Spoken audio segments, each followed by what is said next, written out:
Welcome to any meeting. The meeting is in Q&A mode. Your line is muted.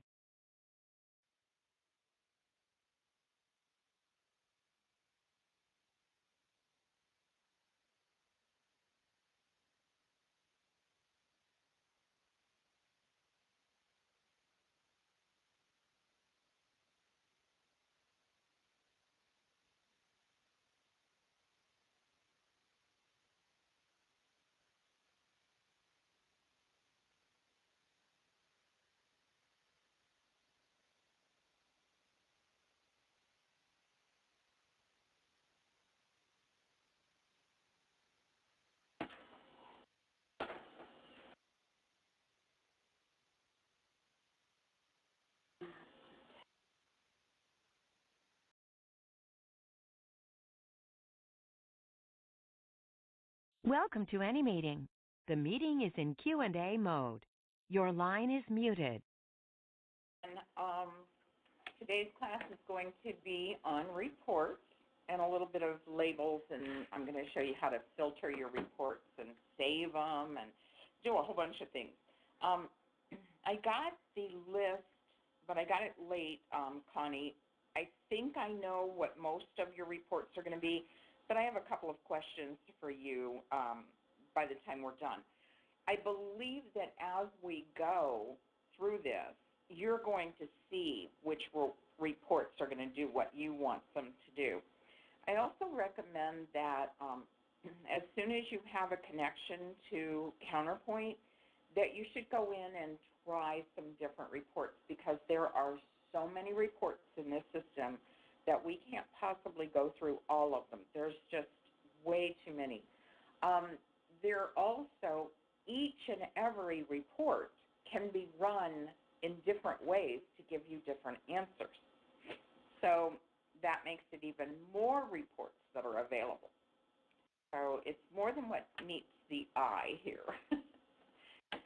So I hope you all can see my screen. I have unmuted you, but I just want to look here real quick and make sure there's nobody. It looks like I've got you all unmuted. You can mute yourself with the *6 or *6 to unmute. So if you have something to ask about, or if you want to put it in the chat, it's fine.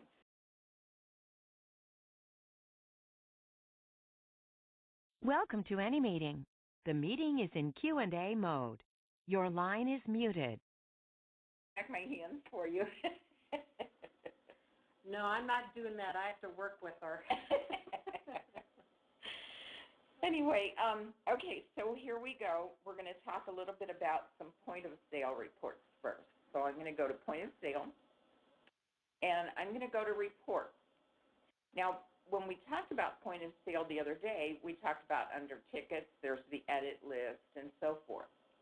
So this is all before posting. And the same thing with drawers and the reading and the reconcile and so forth. That's all prior to posting. Once you've posted, then they become historical reports. So I go to reports, and I'm going to go to history first. So under history, I can see all those reports that are available in other areas, but this is after posting. So I can see my drawer history here. And we may have talked about that the other day. We just review some things every time. It kind of builds to the final version, the final thing. I can put an event in here, or I can look up an event by this little magnifying glass. Or if I don't want a specific event, maybe I just want a specific store, I'm going to choose store name. I want all of the drawers. I can look at each session of the drawer. I can look at each drawer, right here. Or I can look at the store's totals. So if I just want to see how the store did, I would just check the print store totals.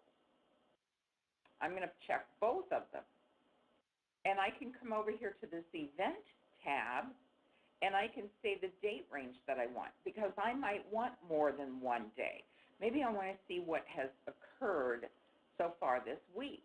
So I can start whatever day I want to start it on and end it with today. And I can preview any report in the system. And it's really nice because when you preview a report, you'll get an idea of how long that report is. Maybe you're looking for something that's very basic, but you go to this last page icon. Now, mine only has one page, but if you click on this last page icon, it would tell you how many pages are in that report. So if I were looking for a report that should be one page, and I end up with a report that's 2,000 pages, I know I don't want to print it. That gives you a little bit of a heads up on what's on that report and whether or not it's what you want. So this is showing me for store main, which is what I asked for, drawer 1, and what occurred on that drawer. We did go over this the other day. Then we've got drawer 2 and what occurred on that drawer during the week. These are totals for the whole week. And then for the store, the main store, this is the totals for everything.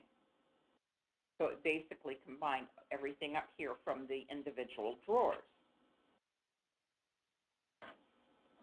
Okay, I'm going to go ahead and get out of there, and we're done with drawer summary history, and then we're going to go to ticket history.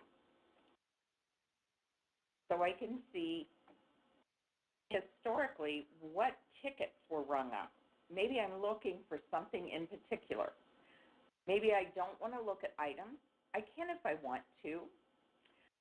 Maybe I want to show payment details so I can see how everybody paid. I'm looking for maybe a Visa card. Serial number detail if you sell items that are serialized. I'm checking that. I don't want to see cost on this report because I'm more interested in a certain type of payment or a certain item. And I can print the pay code recap, so at the bottom of the report, I'll get a general idea of the different types of payment I took in and how much they came to. So under Ticket History tab, I can specify a date range. Once again, I'm going to go ahead and do this week so far. If I'm looking for just one drawer out of that week, if I'm looking for just one station out of that week, I can put that information in. If I'm looking for a certain group of customers here, I can put that in as well. I could go to Ticket History line. Maybe I know that the customer bought a certain item this week, but I don't know who the customer was. I don't know what the ticket number was. Something like that. You could look for all tickets that have a specific item on them. I'm going to go ahead and preview this. And I'm actually going to go to the top of the screen here where this little binocular icon is. And I'm going to search for the word Visa because I'm looking for a Visa transaction in this whole ticket area. And it takes me to the first one it finds as soon as I hit enter or I click on sign next. So here it tells me who the customer is, what the ticket number is, what the date of the ticket, and so forth. I have the information about that ticket. This one paid $500 in cash, or $500 on their Visa and $727 in cash. If I want to look at the next Visa, I just click find next. It didn't find any others. It's taken me all the way to the bottom just to give me my print of the recap of the visas. Does this report show, pull this over, does this report show the whole credit card number? No, it does not. Nowhere in this system are you going to see the entire credit card number. It's always masked. The system is not going to store credit card numbers at all. That's for PCI compliance. So that's just part of what you might want to run a ticket history report for. Typically, it's when you're looking for something in particular.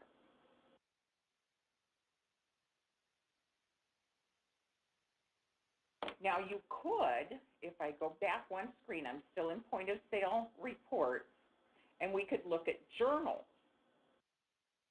So if you know the event number that happened, you could do that if it's just one drawer that you're looking at.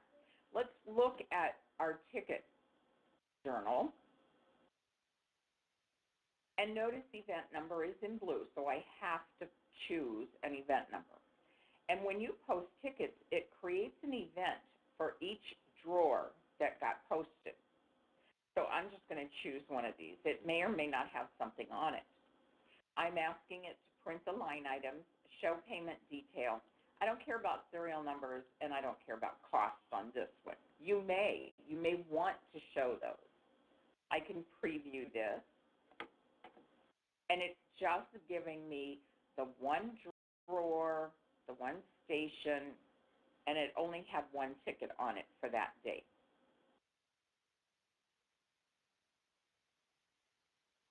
I'm going to close that. So that's just a little bit about some point of sale reports that you might need to run after posting. So even when you post for anything, when you're posting tickets, when you're posting receivings, when you're posting inventory adjustments, anything that you post, it's okay if you don't print the report right then. You can get back to it by going to either history or journals under the report. Okay, we're going to go back to the main menu because we're going to talk about a lot of other reports in this system. I'm going to talk a little bit about some sales reports, and that's under sales history and reports. Now you see there's a whole bunch of reports here. I'm going to focus on some that we get the most questions about and that we use the most. The first one that a lot of people use is this management history. And there's a lot of things that you can see on this report. Right now it's set for item categories. But if I click on this little down arrow, I can see just the pay code history if I want to, for whatever time period I'm looking for. Sales rep history, store and station, store history, tax code history, and user history. I do have some people that do this user history so they can keep track of who's doing what. We're going to do item category history right now. And right now I have it set to year to date. But I can enter a comparative period down here. And what it assumed, since I did this one year to date, it assumed last year, year to date. I can change these dates if I want to. I can come over here and say quarter to date, month to date, anything like that I want to. So I'm going to leave it as last year. I can get a summary or I can get detail. Let's look at the summary first. I can come over to item category history and specify one item category or just one store. Or I can come down into this gray area and right-click and slide down and left-click on Customize. And it says very faintly, click here to add conditions. I can click right there, and it's going to bring up whatever's next in the list. So I can click on that description because maybe I don't want to specify a description. So if I click on the word description, it gives me a list of things that are available. So maybe I want things, the quantity was at least a certain number. Maybe I want posting date was just one certain date. Maybe I just, well, we already have item category is exactly. So those are some things that you can add. I'm going to come over here in this white area and right-click and left-click on Simplify so that it takes me back to my original screen. Now I'm going to preview this report, and I really think that, Connie, this is going to be your daily sales dashboard by major product category with the variance to prior year. So here it shows you the comparison period, the difference, the percent of increase or decrease. So this is a really handy report. It shows you the earliest date of a ticket that had one of these items on it, this apparel category, and the latest date. And same thing with last year. And this, I have a category of food items, the same thing. And down at the end, it'll give you your gross profit dollar amount and your gross profit percent. This is your total sales in dollars. This is of those items of that category, how many were sold, how many were returned. This is how many tickets had those particular items on it. So this is a pretty handy report, and it can give you a lot of different information. Now I'm going to go out of here, and I'm going to come back to the parameters. I'm going to leave the parameters as they are, and I'm going to choose a different type of report. So I could say pay code history during those time periods. And I'm going to preview this, and you see the different types of pay codes, how many I took last year and how many I took in this year. And I can go to the bottom, and it'll give me totals.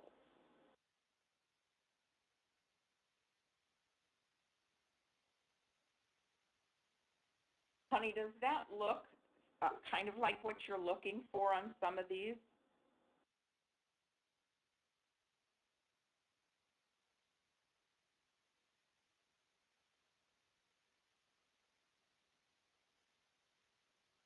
You may be talking, but I can't hear you, so I'll watch the chat. Okay.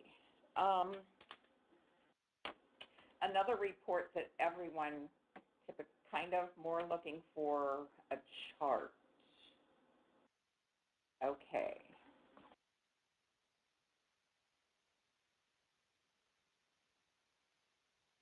I'm marking that down so I can do some searching to see if I find more more visual. We can discuss later. Okay, perfect. Some of this you'll probably want to talk with Russ and Beverly about the specifics if I can't find them, because Beverly writes reports, and Russ also has a lot to do with the reports. And I'm happy to help you in any way that I can, and I will give Beverly and Russ the list of notes that I took so that everyone will be on the same page and we'll all be working together to find exactly what you're looking for. We try to get reports the way that you want them with what's already available rather than writing something custom. We try to stay away from the customization so that if you have an update or anything like that that might change that customization, that we don't have to worry about remembering what reports were custom written and so forth. But whatever it takes, that's what we work on. All right, so that was the management history. Sent Beverly a list of reports this morning. Yeah, that's what I'm looking at, and I'm sure we'll have a lot more questions about some of these as we go. And some of these reports that you're asking for, you may see in what I'm covering, but I'm also probably going to ask you a lot of questions about it. Okay, that was management history. The next report I'm going to talk about is the tax report, because unfortunately we all have to pay taxes. Now this tax history can be by tax code, it can be by tax authority. Now when you go through setup on Monday, you're going to see what the difference are here, because you could have more than one tax authority listed under one tax code. So I'm going to go by tax authority. And you might want tax code totals listed in there. You might want store totals. You might want detail. I start out not using the detail, because if something looks off, then we go to the detail. I'm going to do store totals, and I can go to my ticket history tab and say what date the tickets were on. You can also go to this document, you can also go by posting date if you want to. I'm doing it by ticket date, because sometimes you maybe don't post until the next day. So I'm looking by ticket date so far for this month. Typically, you would be doing it for an entire month at a time. And you can specify one store if you want to. I actually am going to. And you can specify one tax code if you want to. You can go to document header and choose just one or two tax authorities, or a tax rule. That's the percentage that's attached to that tax authority. We're going to preview this, and I'm going to explain what all of these columns are. There's certain columns that you're definitely going to want to look at. This shows you the number of tickets, and here's the tax that it went to. This was exempt, so you shouldn't have collected any tax for that. The sales column is how much you had in sales during that time period. The non-taxable amount is the amount of the sales that was non-taxable. Well, since this is tax-exempt sales, it actually all was exempt. The taxable tax, you could have more than one tax set up, and one of them might be taxable by another tax. You could have a local tax on top of a state tax. Different states do different things with the taxes. It can get very complicated. Taxable gift certificate amount. If you tax on gift certificates, then that would come up here. Taxable stored value card amount. If you have stored value cards and you charge tax on those, that amount would come here. Taxable miscellaneous charges. Miscellaneous charges would be like freight, shipping, things like that. So if it's taxable, that amount's going to come in here. And then the total taxable amount, taking this and all of these, and this is the total after adding and subtracting. The normal tax amount that should have been collected is 0, because tax exempt is a 0 tax amount. The total tax amount column is what you did collect, or what you should have collected, or had on tickets. If someone did a tax override, these two amounts might be different. And here's this city tax, and my total tickets that have city tax on them, the total sales on those tickets. Again, in here, all these different taxable things. And then this is the total taxable amount of sales, what I should have collected tax on. And this amount is the amount of the tax that I should have collected, and this is the amount of the tax I did collect. So mine are all the same. When these are different, that's when you need to look to see why they're different. I have had people call me and say, these are different. Why is this a different amount? At that point, I go straight to the tax override report and see who overrode taxes. It's very difficult to make your reports come out correctly on the tax report if you're doing tax overrides. If you change a tax code on a ticket, maybe a customer today is buying some things that are tax exempt and they have an exempt card, you can do a change of the tax code for the ticket, and then this information will come out correctly. But if you do a tax override and just change the amount of the tax, that's when you're going to have a problem with this report. This report looks rather confusing the few times you look at it, and it took me a while to understand exactly what these columns meant. Okay, I'm going to go ahead and get out of the tax report. You can go into tax exemptions, and you can see exceptions, and see what people have done, any tax overrides, and what tickets they were, and the user that it was. So that's where I go when that tax report looks off. You have price exceptions, too. Price exceptions can show you when someone has done a price override. Let me show you. You can look for price overrides. You can look for items that were set to prompt for prices. You can print my appointment tomorrow. and then you can print drawer totals and print store totals. XUE.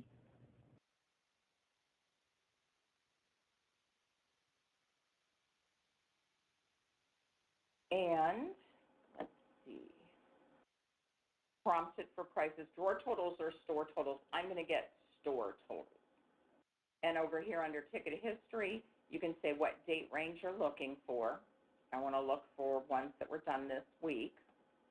I'm kind of keeping an eye on people who are overriding prices, things like that. And you can go over here to the ticket history line if you're looking for one particular item that you think people are overriding the price on.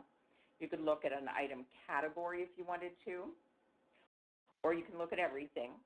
So I'm going to preview this. And this shows me when I did override and the reason for that override. And it shows me what ticket number and the date and so forth. So this is a handy report if you think people are giving discounts where they shouldn't be. Close that.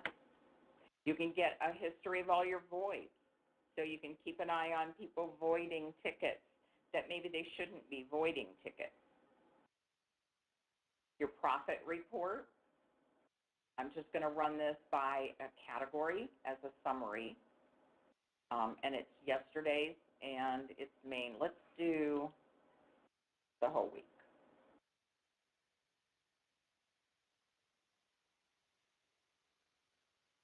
So this is the category, and these are the items in those categories. The quantity sold, the average price, the extended price, because they bought more than one, gross profit and gross profit percent. So this report can give you some needed information. If you like the way it comes out, then you know that that's one of the reports that you want to run.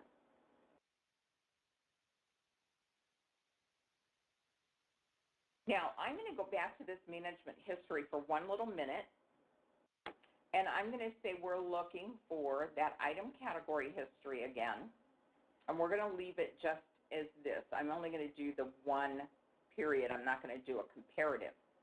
And if you preview this and say, oh, that's exactly what I want to do, this is the exact report that I want, then you can come back here to this screen and you've answered all your questions just how you want them. You come down to options and you say save parameters. These are your parameters, the questions. And I save parameters and you name the report. Maybe Deb's monthly report.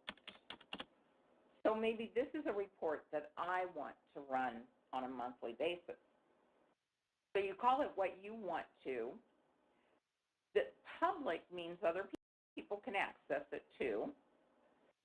Default means that every time you come into the management history report, it's going to have your parameters up there. So I don't recommend saying it's the default parameters. And then you save it. Now, if I close this and I go back to management history, I can come down to this option and say load parameters, and I'll see that one right here, Deb's monthly report. And I can load up those parameters, and it will answer the questions exactly how I have them. It's really nice for when you run certain reports on a regular basis. Okay, I'm going to go to this by group. This is one that a lot of people run, and this is one of the reports that when I have someone call me up and say, I need a report that has this, this, and this on it, the first place I go is this by group report. So under the by group report, I have it wide. That gives me more options for my columns, and you're going to see that in just a minute. You could have it a narrow report, traditional, but I like having a lot of columns available to me.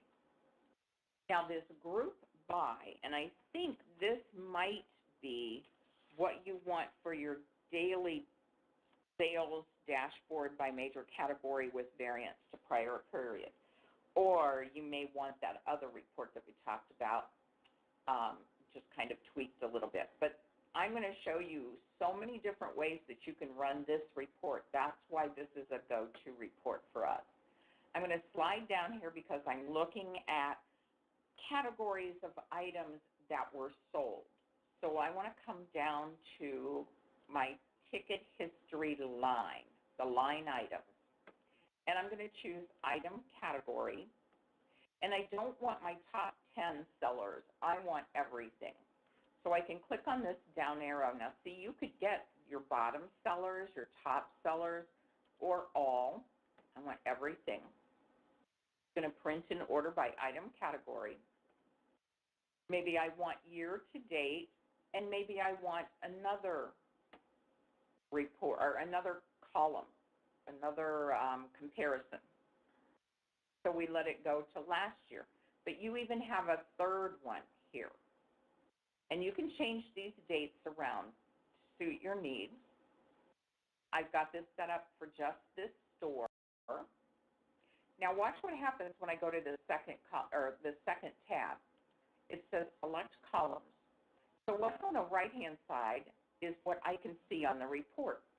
This on the left is everything I can put on that report. Now mine has 11 columns available, and I've chosen 5 from that right now. Maybe I don't want dollar rounding. I want to see exact dollars, and I want to see exact quantities, so I uncheck that. Maybe I don't care about the number of tickets. Maybe I don't care about the average ticket.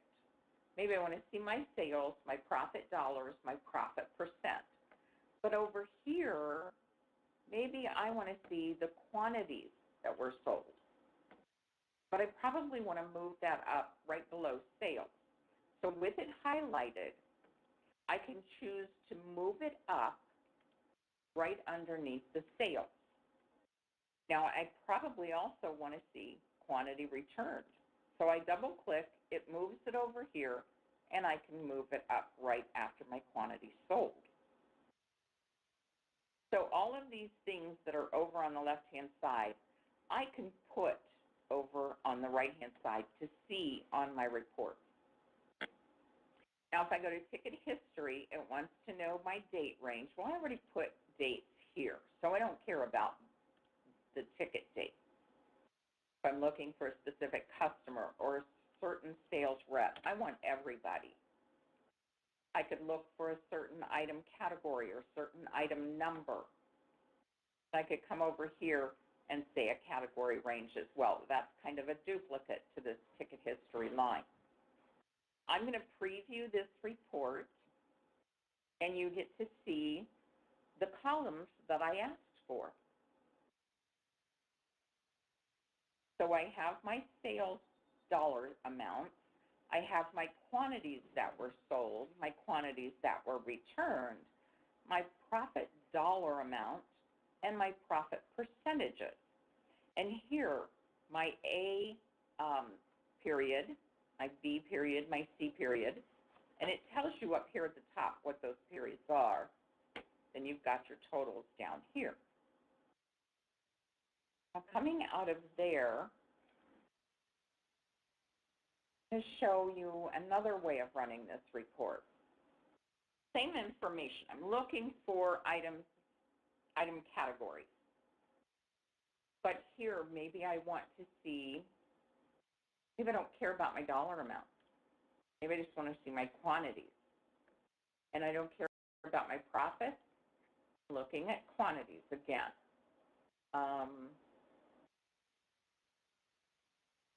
Quantities, oh, you can get discounts, you can get all kinds of things. But I'm just going to look for these two things. So I could preview this, and it tells me how many of these items I sold and how many were returned. So it really depends on what information that you're looking for. This report can do a lot. Now I'm going to come over here to this parameters, and we're going to choose a different thing to look for. So I click on the down arrow, and I'm going to go down here under ticket history, and I can say, let's see, I assume each item is assigned a subcategory code, and then it can be rolled into categories. Yes. Yes, so you could look for a subcategory as well, definitely, because you might have a main category of dog food, but you may have a subcategory of canned, bagged, or you might have a subcategory that's the size, something like that. You can also have profile codes and attribute codes, and there are reports that you can run by that information as well. I'm going to show you a couple more reports here under this by group report. If you wanted the specific item numbers, you would do this one.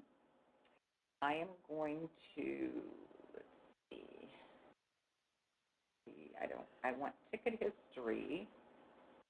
I think, oh, here we go, by the hour. And I can say what column, quantity sold. Maybe I don't even care about returns. Maybe I want number of tickets. Because that's going to tell me pretty much how many customers were in. So I could preview this. And here's my number of tickets. Between 9 and 10, this is what I did during this time period, and this one, and the third time period. So this would give you an idea of when your busiest hours are. And if you've gotten busier from one year to the next, hopefully you have. That was by hour. You can also do, let's do month, day. Preview that, and that would show you each date when you were the busiest on those dates. And for the time period that I asked for, these are the only dates that I had any tickets. So there are a lot of empty spaces on mine because mine's just the training computer. Hopefully you won't have that many days between having sold something.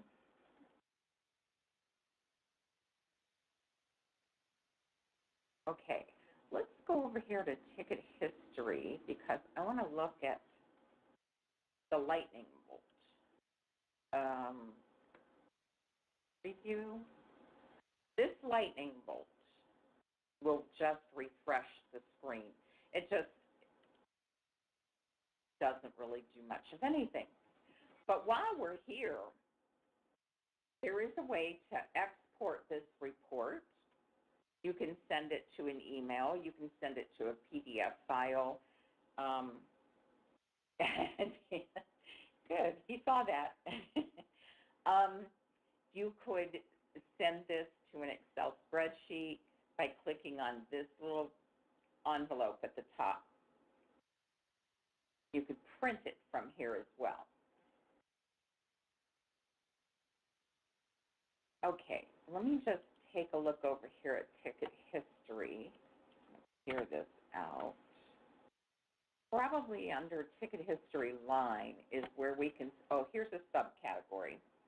Once it's in Excel, it wouldn't be too hard to create visual graphs, I suppose. Correct. Correct, because there's a lot that you can do in Excel. You can move things around. You can take off columns if you want to. You can do a lot with an Excel spreadsheet. So these reports is very simple to send it right out to an Excel spreadsheet and then open it in Excel and manipulate whatever you want to with the report. But here we could separate it by subcategory rather than just category. I'm going to do a right-click out here because I want to take a look and see what's available in customizations here for maybe profiles. Let's see if we have profiles on here.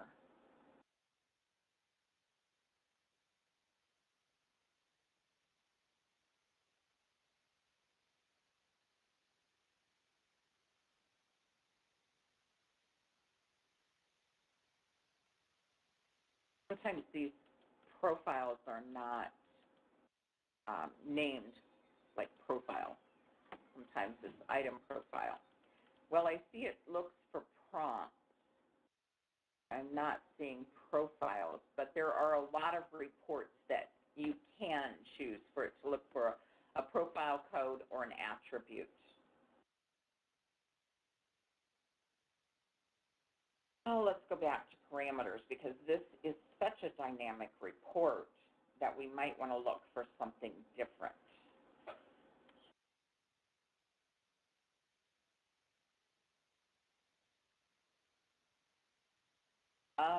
Okay, let's go item category again. And I want to go back to my select columns, and we're going to get some dollar amounts in here too.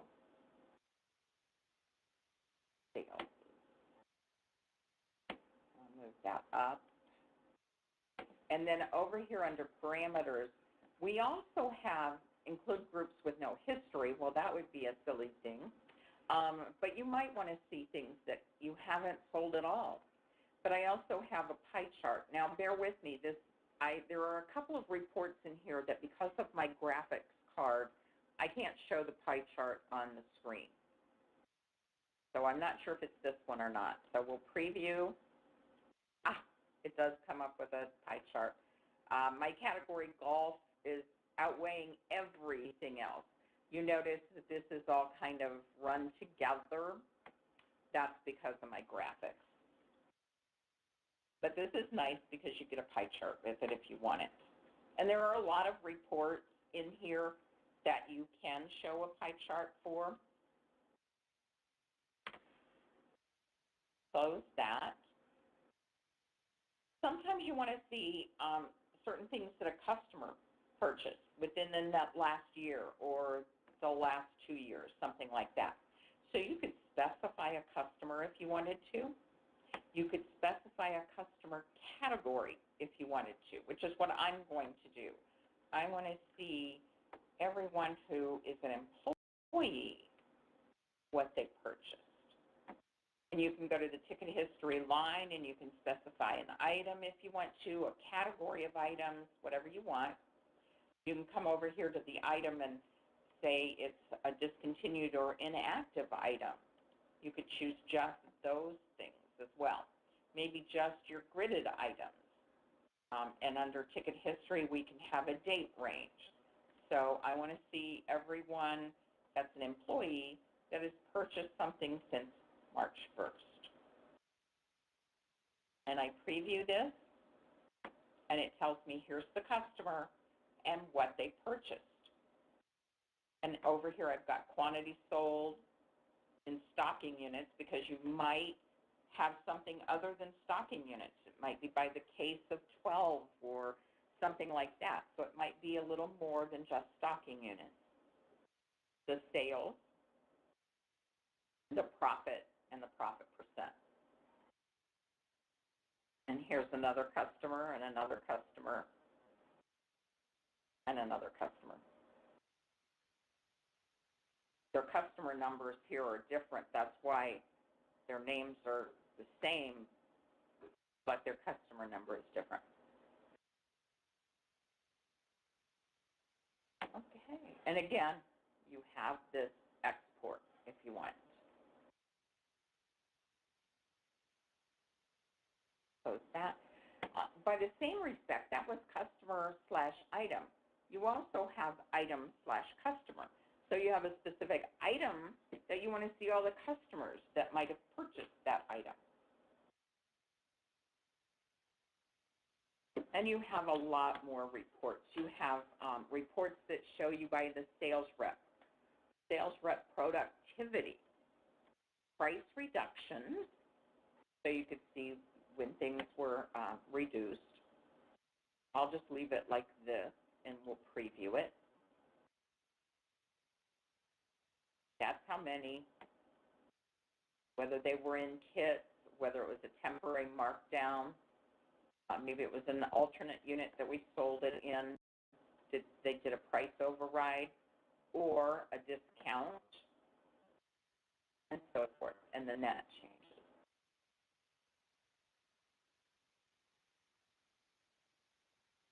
All right, so these are all about sales. These reports here deal mostly with sales. So if you want to look for your sales information, the first place you want to go is Sales History Reports. I'm going to go back to the main menu. And another place where you'll be running reports frequently is under Inventory. So if I go to Inventory, then I go to Reports. Notice there are a lot of reports here as well. So there's different reasons you might want to run some of these reports. I'm going to go to Items first, and I want a summary, and I want the report in item number category, not item category. I want them in item number order.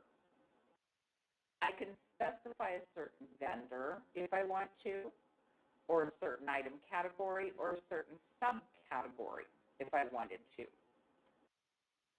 So I'm going to say a certain vendor.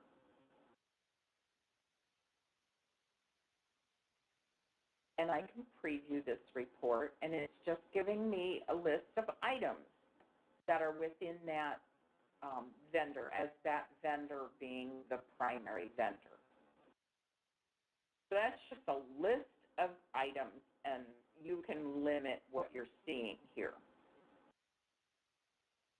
I'm going to close that. And we're going to talk a little bit about these other reports. Inventory analysis. You can print in order by inventory value, quantity on hand, quantity sold, sales. There's a lot of information here depending on what you're looking for. So let's do it by quantity on hand. I don't want to see the top 10. I want to see all. Maybe I want one location, or I could do all locations. If I have gridded items, do I want to see the cell detail or not? If I do I want it in view order or grid view? Grid view. I can come to the item tab and specify something here. Maybe I only want to see the ones that I have a quantity for. So I could right-click down here and customize this And let's see if I can do the quantity on hand.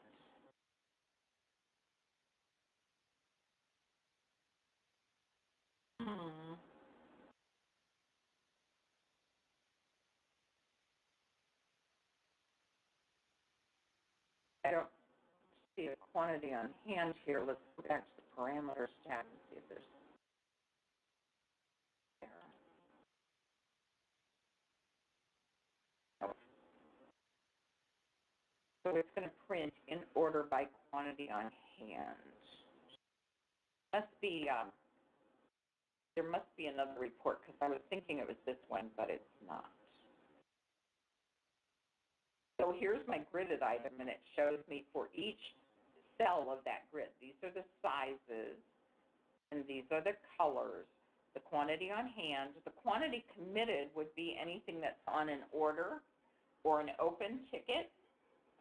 We also have quantity on purchase order that I'm waiting to come in. Up here, these other items shows me the quantity on hand, quantity committed, quantity on purchase order, my retail value for the quantity that I have on hand, profit value, profit percent, and my inventory value. And you could go to the last page and see how long this report is.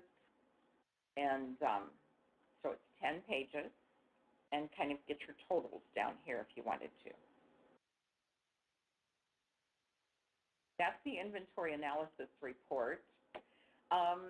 Another report that you might run would be merchandise analysis. So you might want to analyze it by the item, or you might want to analyze it by a group of some sort. Let me show you what group means. Category, primary vendor, tax category, account code, various things here that you can choose for the group. Now I want item. I'm analyzing my items. And you can print all. You can print the top 10, the top 50, the bottom 50, whatever you want. How do you want to rank it? Quantity sold, cost of sales, quantity ending balance, quantity beginning balance. I'm going to do quantity sold. I'm not going to group it really by anything. I could group it by category if I wanted to. I just want a list of my items. And my date range that I want it to today.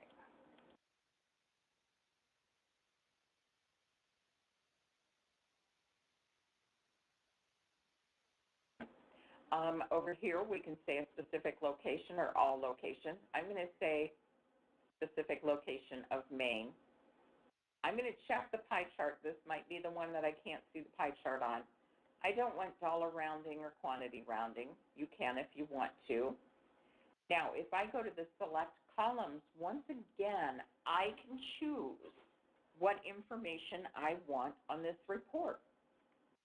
Right now, I have a quantity beginning balance, number of transactions I really don't want, cost of receivings I really don't want. I want to see my quantity sold. Sales in dollars amount, I don't want to see dollar amounts. I want to see my inventory. I don't want to see cost of sales. I don't want to see profit. Here's my quantity beginning balance, my quantity sold, and my quantity ending balance.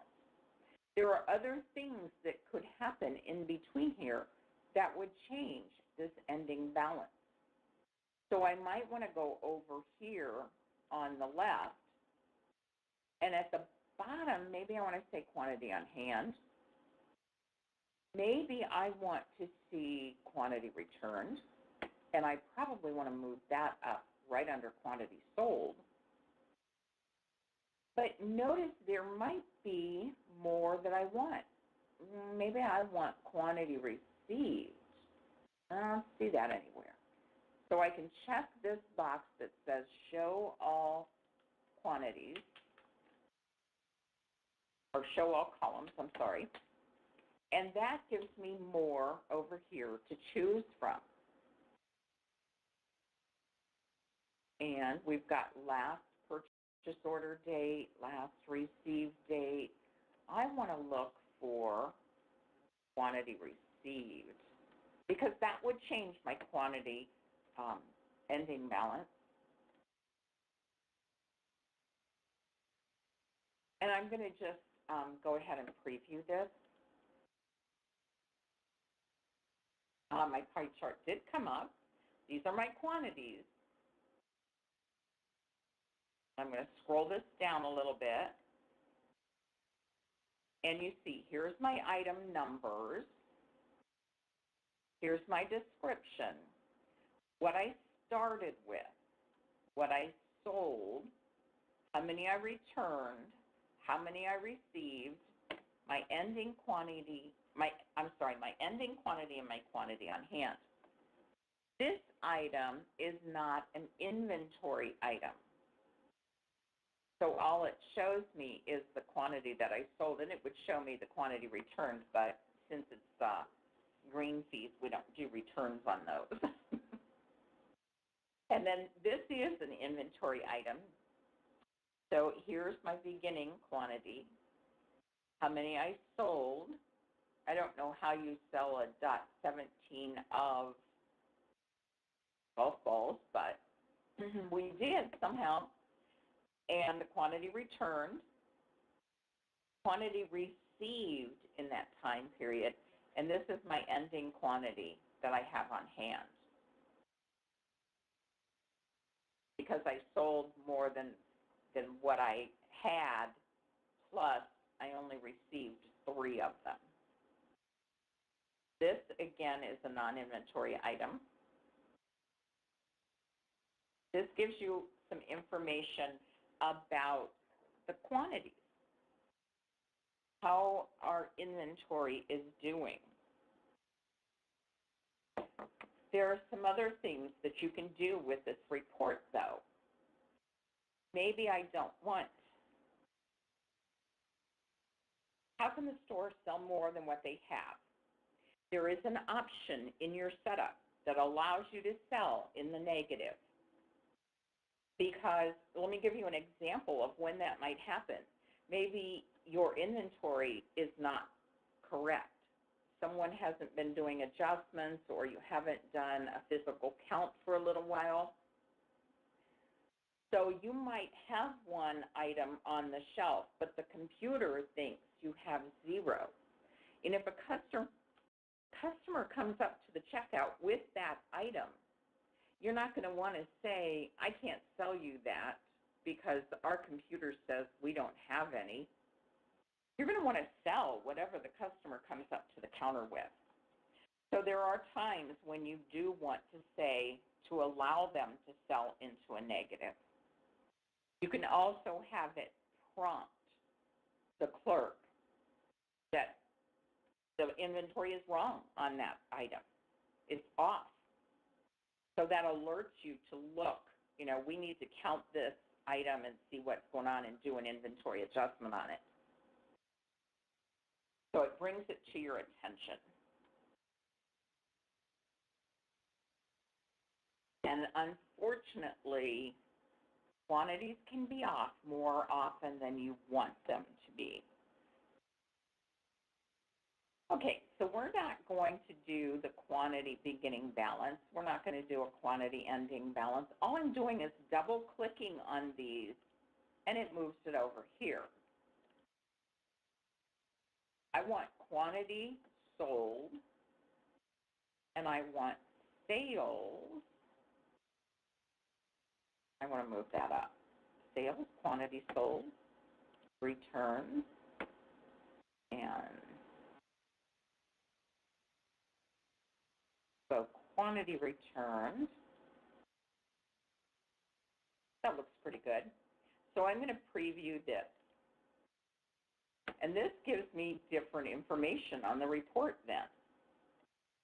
So here it tells me my dollar amount of sales, the quantity I've sold, the number of returns, quantity of return. The returns is the dollar amount. This is the quantity returned. So it gave me completely different information about my items with the exact same report.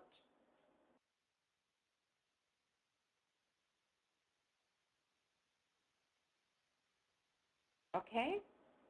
So this report is also one that is a go-to report. Merchandise analysis. That's one that we check frequently when someone wants something specific and in a report. A lot of times I'll go to that merchandise analysis because it has so many different things available with it. Another report would be your inventory valuation. You want to know what the value of your inventory is right now. So that's your valuation report. You could get it as a summary. You could get it as detailed. I'm just going to do it as a summary. I am going to just look for a certain category. So I'm going to look for apparel items. And I'm going to preview this. So this is telling me what my apparel value is right now. This is my retail value. This is my cost value. This is average cost. And the system typically reports on average cost. This report also will come up with last cost. The last time I received it, this is what it was costing. And then the quantity I have on hand. So that's your valuation report, letting you know what the value of your inventory is right now. I have had customers or clients call me and say they want, what was the value of my inventory as of the last day of last month? At that point, you would go to your historical valuation. You won't know what has occurred since then with this report because it's just telling you what your value was at the time of the date that you put on here. I'm going to just do it by category. I want all. I'm going to rank it by quantity. You can rank it by cost, retail value, percent. I'm just going to say quantity. The valuation date. Notice the other valuation report did not ask for a date. That's because it's going to give you the information as of the time you're running it. So I'm going to say the last day of last month. I don't want my rounding. I can show a pie chart if I want to. I can do all locations or a specific location.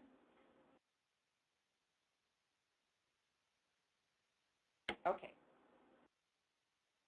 Where did that go?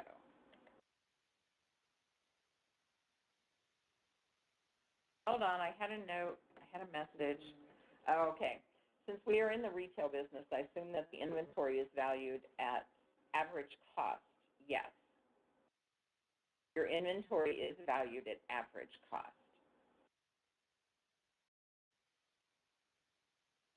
And most of your reports are going to, their cost is going to come up as the average cost.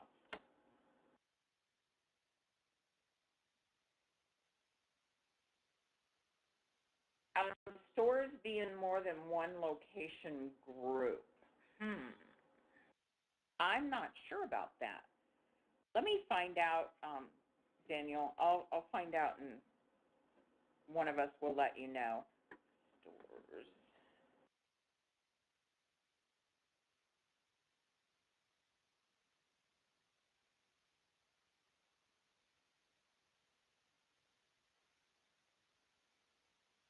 I'm making a note. All right, I will check on that information. Okay, so I'm just going to do the specific location, Maine, and we could say a specific item, a specific category, but I just want to preview everything here and see what my value was as of the last day of last month. And I can scroll down here. I think they fixed our graphics or something. And then down here, we have the totals. So this was the total retail value. This is the total cost value. That would be average cost. Our stores are grouped by legal entity. Let's see. Our stores are grouped by legal entity by state. Does that mean each entity will have different average costs for the same item? Yes, you have extended pricing. So you can charge different prices for those items depending on the location. You can also have different costs on those items per location because it would be different places, I'm sure.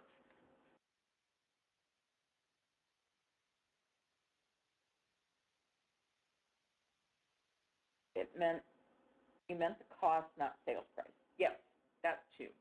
It's by location.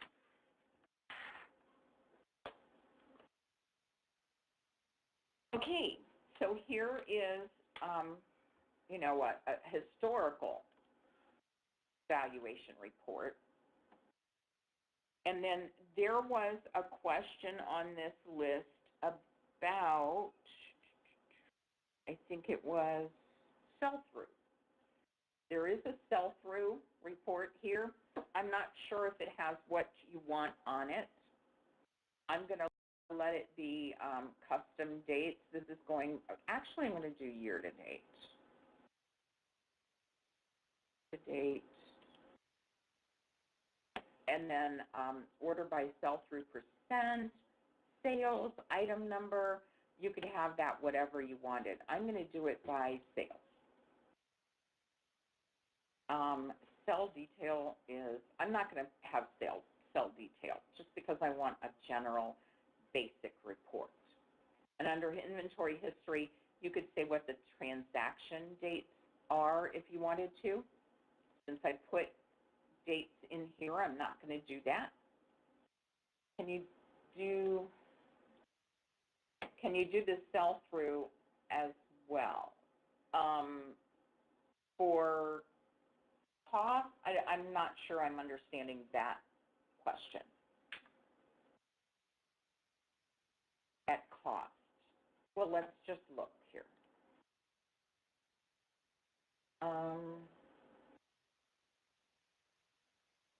So if I turn sell-through percent,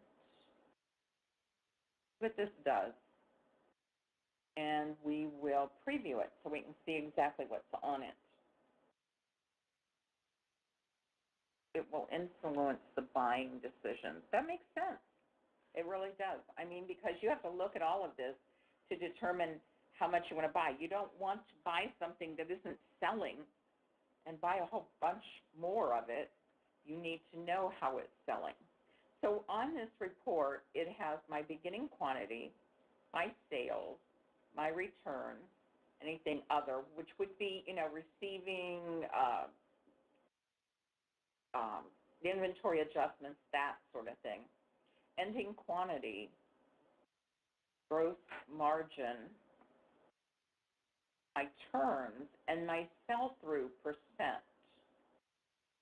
Now, I'm not much in the bookkeeping or the accounting, so I'm assuming that you understand what these columns are. Sell-through percent, turns. I think that you probably know what that means. Russ would know what that means. I'm not much in the accounting department. So that's one way to run it. Let's see if I run it a little. Okay. I figured you would. Connie, I think you really know the number part of it. You're really on top of that. So we're going to look at this report with, let's go with item number and see what happens. So it just lists it in item number, put the same information across here. Okay. So that's that sell-through report.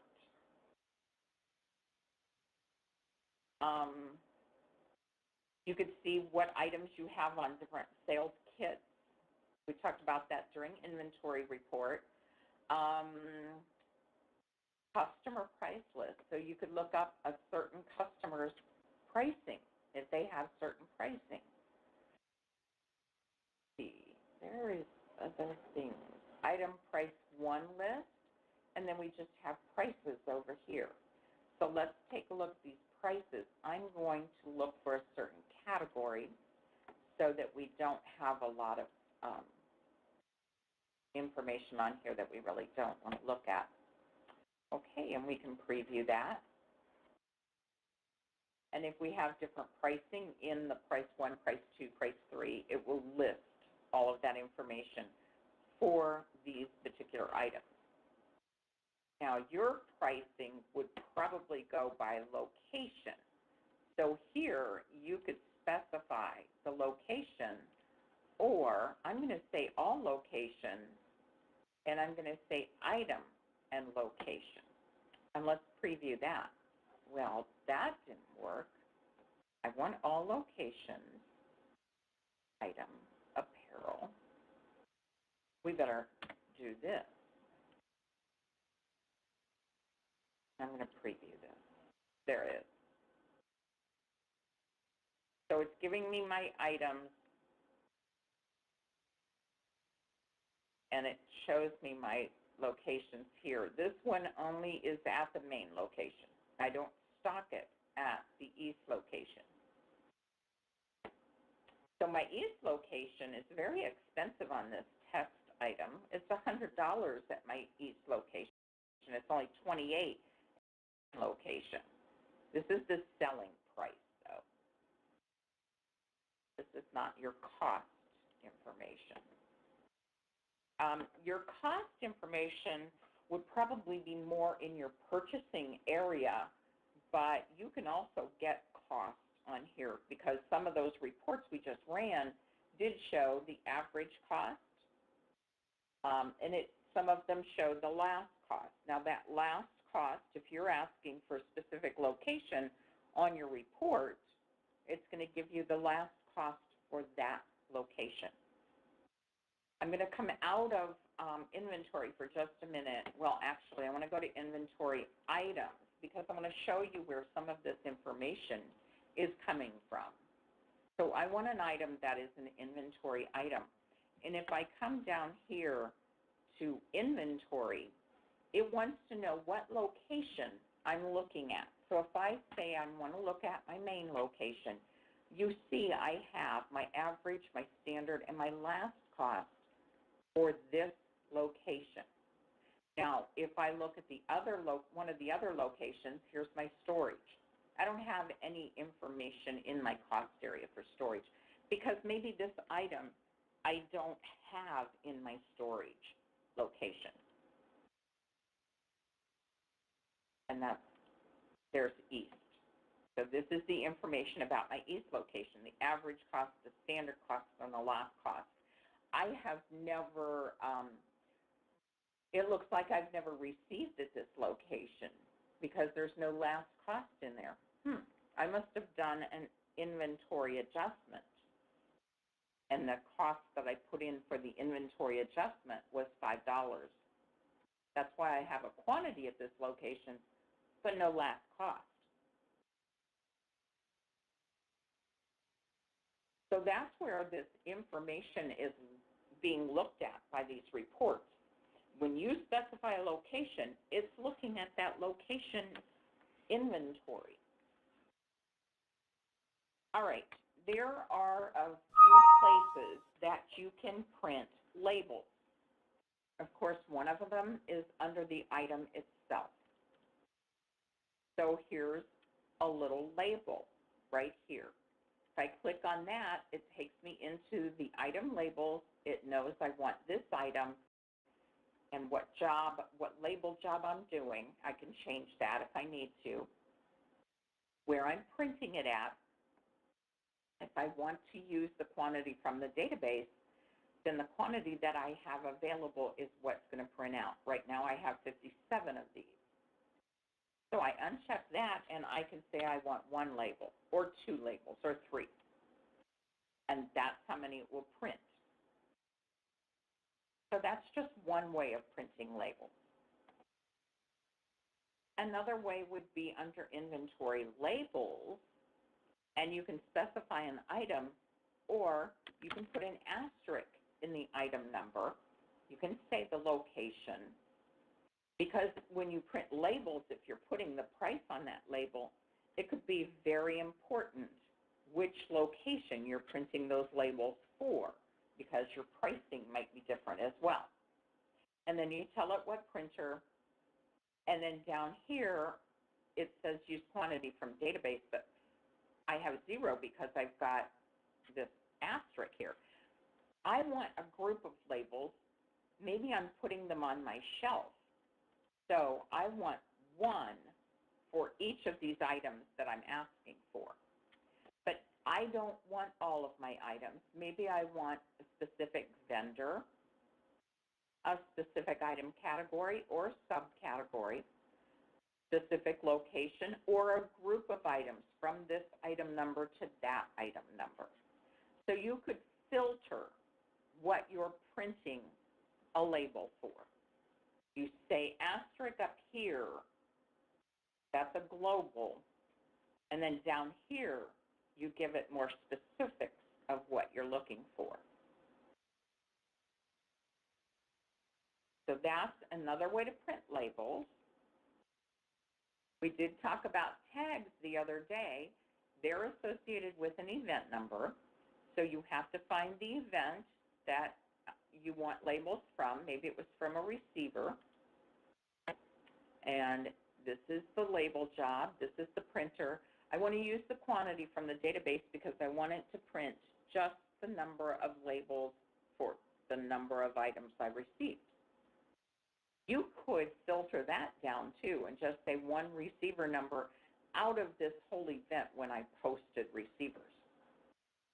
I could also, instead of saying item number from and to, I could right-click over here and customize and say item number instead of between. I'm going to say is not exactly, simplify this. So it's not exactly whatever item number I put in here, because I want to exclude that item from getting a label because it's a small item that I don't print labels for. It won't fit on this item. So you could exclude an item from your labels. I'm going to close this. And there is another way. Sometimes you might want to print labels for postcards, or maybe you're sending out a coupon to certain customers. So you could go at that point over to System, and then there's one called Labels, and then you can tell it what label job. I'm going to choose this customer. Can label print be automated to print at receiving? Yes. Yes. You can have labels set up to automatically print when you receive merchandise. You can also have it set up to ask you if you want to print them then. So there are a few different ways that you can do the receiver's labels. Okay,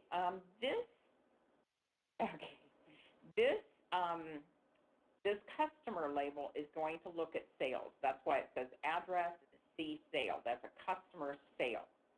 So I'm going to choose that one. And then you would tell it what printer, how many labels you want for each one of these. Labels to skip, because if this is a mailing label, it's probably going to go on a sheet of labels. So you have this sheet of labels from the last time you printed, but the first 2 are missing. You don't want to waste that whole sheet, so you say skip 2 labels, and it'll skip those first 2 labels on that sheet of labels. Here we have our filters, so you can say which customers you want, or look at this, sale last month, was it least? Or, you know, if you want to look at everybody that purchased quite a bit in the last 12 months, you could say say sales in the last 12 months was at least $100. And I'm going to preview this. So it's going to look at my customers that have spent at least $100 in my store within the last year. So here's one, but this customer doesn't have a name or address on them. They just have a name. I can write arrow. That's my cash customer, of course. Boy, we're not getting very many addresses on these people. There's one. Her address is in there. So you could put these labels on some type of mailer if you wanted to. This is really nice for, you know, letting your customers know that if they shop with you regularly, you're going to reward them in some way.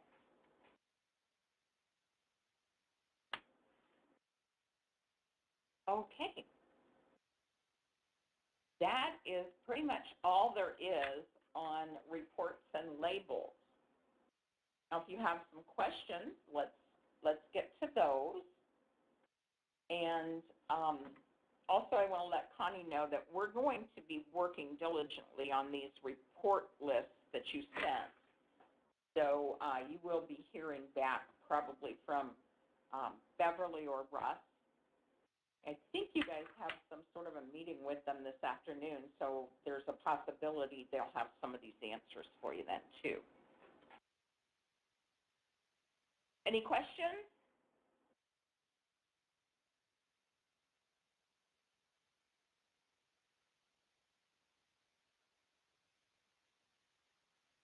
You guys are really good.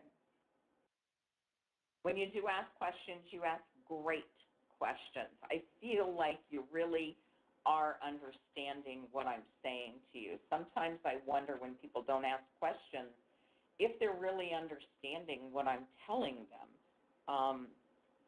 And also, you know, you've come up with a lot of questions that I haven't run into before. So that's great because then I get to figure something out too. I love a challenge.